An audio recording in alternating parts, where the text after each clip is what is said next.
ഓം നമോ ഭഗവതേ വാസുദേവായ. ശ്രീകൃഷ്ണ പരമാത്മനേ നമഃ. ദശകം 43 തൃണാവർത്തവധം. ഈ ദശകം രചിച്ചിരിക്കുന്നത് വസന്തതിലകം എന്ന വൃത്തത്തിലാണ്. ഹരേ നാരായണ.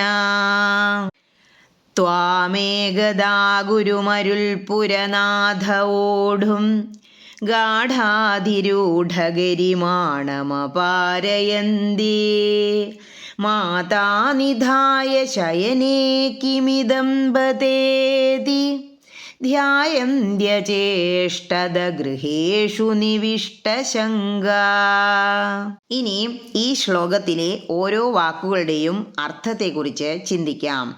ത്വാം അങ്ങ്, ഏകദാ ഒരു ദിവസം, ഗുരുമരുൾപുരനാഥ ഹേ ഗുരുവായൂരപ്പ, ഗാഢാതിരൂഢഗരിമാണം അസാധാരണമായി ഭാരം വർദ്ധിച്ചപ്പോൾ, അതായത് യശോദാമ്മയുടെ മടിയിൽ അമ്മിഞ്ഞും കുടിച്ച് അങ്ങനെ ഇരുന്നിരുന്ന ഉണ്ണിക്കണ്ണന് ഭാരം ഇങ്ങനെ വർദ്ധിച്ചു വരുന്നതായിട്ട് യശോദാമ്മയ്ക്ക് അനുഭവപ്പെട്ടു.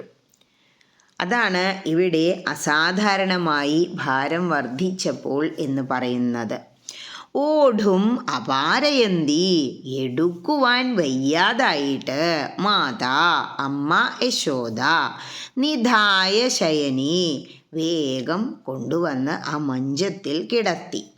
കിം ഇതം ഇതെന്താപ്പോ ഇങ്ങനെ എന്ന് വിചാരിക്കുക.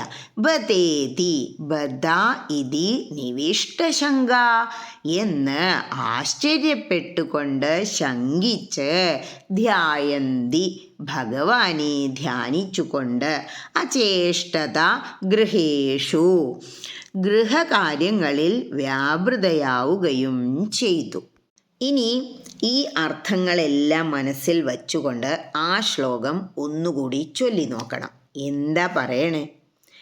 ഇവിടെ ഭാഗവതം ദശമസ്കന്ധം 7-ാം അധ്യായത്തിലെ 18-ാം ശ്ലോകം മുതൽ 16 ശ്ലോകം കൊണ്ട് വർണ്ണിച്ചിട്ടുള്ള തൃണാവർത്തവധമാണ് ഈ ദശകത്തിൽ പ്രതിപാദിക്കുന്നത്. ഒരു ദിവസം യശോദാമ്മ ഉണ്ണിക്കണ്ണനെ എടുത്തുകൊണ്ട് അങ്ങനെ ഇരിക്കുകയാണ്. അമ്മിഞ്ഞയൊക്കെ കൊടുത്ത് ഉറക്കി മടിയിലങ്ങനെ വെച്ചുകൊണ്ടിരിക്കുകയാണ്.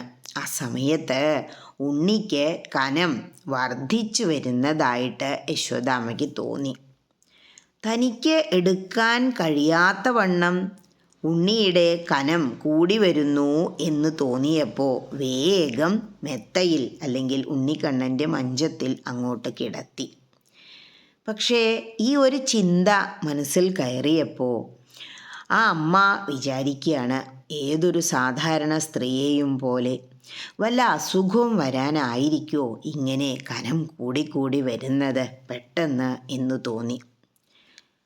അപ്പം എന്താ ചെയ്യുക? എല്ലാ അമ്മമാരെയും പോലെ യശോദാമ്മയും ധ്യായന്തി നന്നായി ഭഗവാനെ ധ്യാനിച്ചു ശേഷം അവനവൻ ചെയ്യേണ്ടതായ ഗൃഹകർമ്മങ്ങൾ ചെയ്തു തുടങ്ങി.